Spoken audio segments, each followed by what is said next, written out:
Hey everybody, it's Kim and I'm going to do a review of the Fifine K688 and compare it to some other random mics in different scenarios and stuff.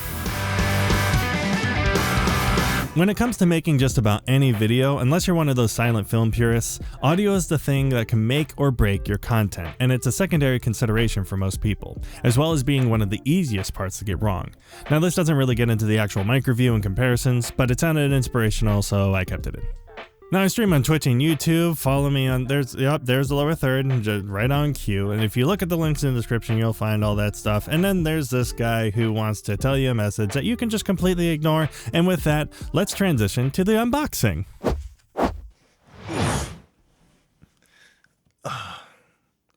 Yeah, never doing that transition again. Now I've never done an unboxing like this before, so I wanted to go at it the best way I knew how.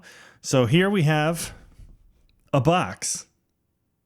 Now for the disclaimers. Fifine did send me this mic and the BM63 Boom arm for review, but they don't have any say in the review itself, so anything I say about the mic and the boom arm are my honest thoughts, and there will also be an affiliate link for the products shown in this video if you want to support your local scene! I mean, support the channel in some way while also getting some cool stuff. Now this is a part of the box opening where we open the box, because it's a box opening. I really didn't think this through that far, but we're going to do it anyways. Good thing I have long arms. We got a user guide. Look at that camera. How fast can you focus on that? It'd be great if you could. Thank you. Let's go ahead and open this. Nice little padding here. We've got, well, I'll pull out the mic last. So we've got some screw adapters here. We've got the USB. Nicely, that's a nice long one too. We've got the actual arm. Oh, that's built. I did not expect that to actually be as heavy as it is. This is heavier than it looks, so this is a solid build. I'm pretty happy with that. And then of course we got the desk clamp for it. And then we have the mic itself. Now I've seen other reviewers talk a little bit about this and how lightweight it feels, and that certainly is the case here. This foam is removable, of course, if you want to get that effect and put it straight in front of a windscreen. But, you know, that's there. So we have the mic here. It does feel pretty light, but it also can kind of hear that it does sound like not fully plastic. So it doesn't feel super cheap, but it does feel pretty light. So that's the mic. I did an unboxing. That was cool. This is the box. Now a couple of other things on the mic itself. We have the XLR port in the back, along with the USB connection, so you can switch between USB or XLR depending on if you have an interface, if you want to go straight into your PC. We'll test both of those. We have headphone volume and mic gain, which is nice, and then we have a headphone jack itself if you want to monitor straight off the mic. And then we have this mute button, which once I plug it in, I'll see how it feels. It doesn't feel like it has any resistance to it, so I'm curious to see if you press it, you won't really realize if you press it or not. So we'll find out how that goes. But overall, even though it's light, I'm actually pretty happy with the build quality and how it feels. So now what we're going to do is we're going to put this mic up against several other mics, including the Shure SM7b, this mic, and a couple other condenser mics, just to get the feeling of like how those differ. I'm not an audio engineer. I'm not an audio expert. I am not podcastage. I will never claim to be, but this is going to happen anyways. And with that, let's get it hooked up and see how it sounds. Okay, so for these tests, I'm going to do them in a mixture of a non-sound controlled environment, which is what you're hearing right now, and then also some in my office, which is sound treated, so you can hear the difference between the two. We're going to do some tests with each mic in both scenarios so that you can hear how, especially with the dynamic mics, how they reject some of the echo from non-sound treated rooms, and also how they treat good sound treatment. And all these will be no effects or EQ or anything like that, so you can hear the full raw sound of it, and any post-processing that happens will just be some mic boost or a normalization so that all the mics will be at the same level so you can really hear the differences more cleanly. And then I will try to remember to show you, this is what I have this mic set to right now, the Fifine or Fine. Quick editor's note, it turns out the correct pronunciation according to them is actually Fine, not Fifine. I checked to make sure that this was the actual pronunciation and not just a typo, and they did confirm that Fine is correct. So ignore me saying it wrong the rest of the video, because I'm totally an audio professional and know exactly what gain it is. But for the particulars of hearing like noises, keyboard sounds, or some of the resonance inside of the mic, we'll do all that in the sound controlled area so you can really hear it isolated. But right now, here's the Fifine Here's the Fifine K688T. And this is how it's sounding in an uncontrolled and noisy type of environment that sounds probably pretty bad, but hopefully it's rejecting the sound quite nicely. Let's move to the Behringer XM8500. And this is the Behringer XM8500, a very budget XLR Dynamic Mic. And you might be wondering, don't you have the foam cover for that thing? Yes, I do. And here's what they call a palate cleanser, or a palate whatever it is. Something that cleans your mouth. Ew. Nope, don't do that one. Let's go to the SM7b. This is the Shure thing, SM7 Bling. Nope, I've got to stop making jokes. This is the Shure SM7b. This is how it sounds in an untreated room. And here's a refresher of what the Fifine sounds like. Let's move on to the Rode NT1A. And now we're on a condenser mic, the Rode NT1A, the one I use for most of my streams. This is what it sounds like in an untreated room. And here's the Fifine once again. Let's move on to the old Neewer mic. Nah, I just wanted to say it like that. And this is the Neewer NW-700.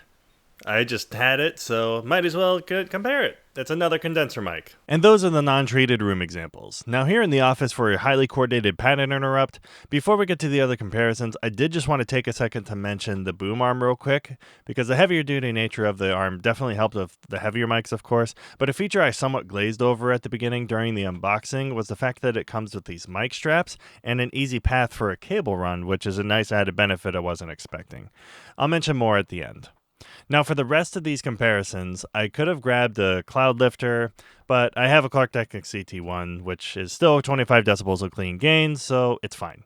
And I'm going to do examples on the dynamic mics with and without the boost, just to hear if we can get any cleaner audio from the Scarlett, as something like the SM7b needs a lot of gain, and I want to see if it provides as much benefit for the Fifine.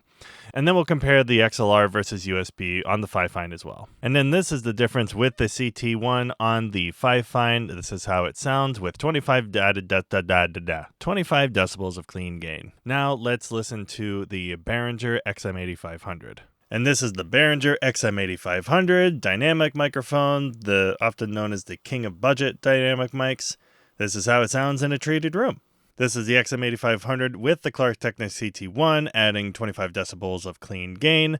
This is how it sounds in a treated room. And coming back to the Fifine to hear what it sounds like once again, so that we can go on to the Shure SM7b and hear what that sounds like now. This is the Shure SM7b in a sound-treated room. This is what it sounds like. It sure is. This is the SM7b with the CT1 for that clean 25 decibel increase. Once again, back to the Fifine, and now let's move on to the Rode NT1A. And here we have the Rode NT1A. This is what it sounds like in my office. Now, back on the Fifine, just for kicks and giggles, let's go back to the Neewer NW-700. And that old Neewer NW-700, hopefully I will never have to plug this mic in again. And now let's test with some ambient sounds from different computer things. So here's a Windows keyboard of some sort. It's a Red Dragon. I don't know what kind of keys these are. Don't hate me in the comments. I'm not a keyboard guy. Here's a Mac keyboard. Here's a Red Dragon mouse. Here's a G502.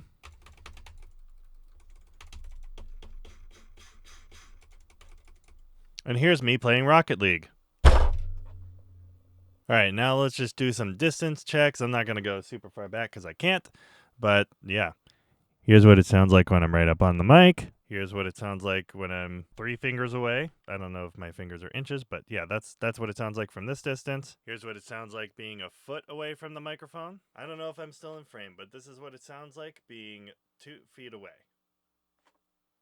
And that was some proximity effect. Now we'll just turn it to see how well it handles side rejection. So this is it turned to this way. This is on the opposite side. And this is what it sounds like directly behind it. And now I'm going to tap on this outer ring and then on the mic itself to hear how it handles that resonant frequency.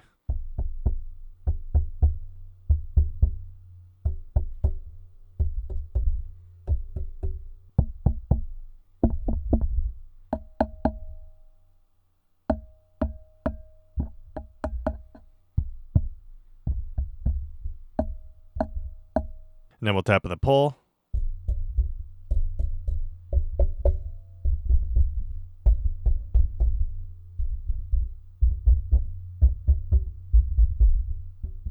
And then on some cable. This is what it sounds like with the foam screen on. Peter Piper picked a peck of pickled peppers. A peck of pickled peppers Peter Piper picked. And here's what it sounds like without the foam screen. Peter Piper picked a peck of pickled peppers. A peck of pickled peppers Peter Piper picked.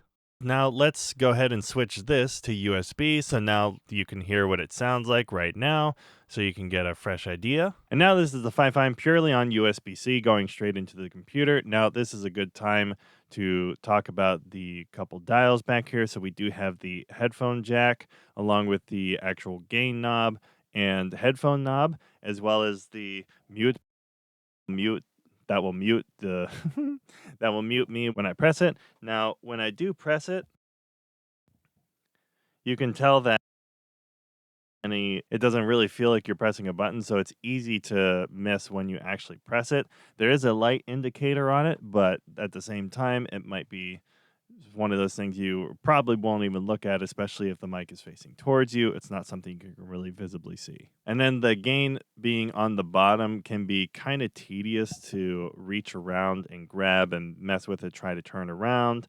It's not terrible. You can still get a good reading, and it does feel pretty firm, and it's not going to accidentally be bumped and all of a sudden switch your gain to 1,000,000. But it is one of those things that can be kind of annoying if you're trying to live adjust it like so. But yeah, once again, all of these USB functions, including muting the mic, headphone jack, and the headphone volume and gain knob, only work with USB. XLR, everything is controlled by your interface. And then, of course, if you are monitoring through your headphone jack directly, you will have to be careful with bumping the cable that you're hooked up to on USB as well, because you're obviously going to hear it like so. But when hooked up by just USB, this is going to be the closest thing to real-time monitoring that you will get. And with that, let's go to the summary. I'm doing a different windscreen setup here because I'm a menace. Okay, so my final thoughts. Overall, there's a lot to say about this mic. I'm going to start with the cons because there are a few, but I do think there are a lot of pros with it too. And I also want to say a little bit more about the boom arm as well, but we'll start with the cons first. I think one of the biggest hindrances is how it handles direct contact. The lightweight might also be a contributing factor to this, but when checking for how it handles bumps and mic taps, there was definitely a decent amount of residual frequencies, especially when I tapped the mic with my fingernail, and then it gave me that weird ringing tone, and my face says it all there. Secondly, oddly enough, I was a little surprised at how almost muted my voice sounded over USB. Not sure how well it came over your speakers or over YouTube compression, but USB definitely sounded and felt a little more muddy than just straight XLR. Now, XLR being better is no surprise, of course, but I was a little surprised at how different it was. And the last big one could just be me, but the proximity from when I was right up on the mic to about 3 inches away was a very drastic change. Now I know compression will clean that up some, but in my test there appeared to be roughly 13 decibels of difference in 3 inches without compression, which seems like a lot to me, but I also have zero clue of what I'm talking about, so we'll leave it at that. As far as the pros go though, I do actually quite like the sound that I get from the K688. It's definitely something that I can easily EQ, and they definitely did a good job with keeping the sound relatively neutral. Obviously there's not as much body to it like the SM7b, but it's definitely not offensive. Second, even though the USB is a bit of a downfall, I do really like that I have the option if I need the more on-the-go setup and still want to get a decent sound. And I feel like I can get it clean enough without having to do much extra work. And the last big point was the side and back rejection, as well as its noise floor was very clean, so no complaints there. And for the boom arm, if you don't already have a good dedicated boom arm and you're thinking of grabbing this mic, I personally think that the bundle deal is pretty much a no-brainer. I feel like I can put just about any mic on this thing and it'll hold steady. And then having the mic straps included along with a nice ridges for a cable run is very good, nice to have. The only weird part about it is in order to adjust the arm tension, you also need an Allen wrench, which is really my only big complaint about it. But all in all, it feels really solid. Now, with all that said, do I recommend the Fifine K688? Outside of just giving the "it depends" answer, I'd say this is the mic you want if you're looking for a dynamic mic that is very plug and play to start, but also has an upgrade path. I would say it's going to be very difficult to find a better option with a boom arm as solid as this one for under $100. The only other option I can think of is a Samson Q2U, but the K688 is much more designed for a streamer podcasting setup, so take that for what it's worth. Now, I can't make the decision for you, of course, but hopefully this review gave you some decent insight so you can make an informed decision for yourself. And if you do decide to pick one of these up, there's a linky link in the description that's waiting for you to click on it. And also, if you like this review style overall, or if it sucked, give me some feedback as well. Comments, engagement, opposable thumbs going up is always nice, and that's all I got. I'm signing out.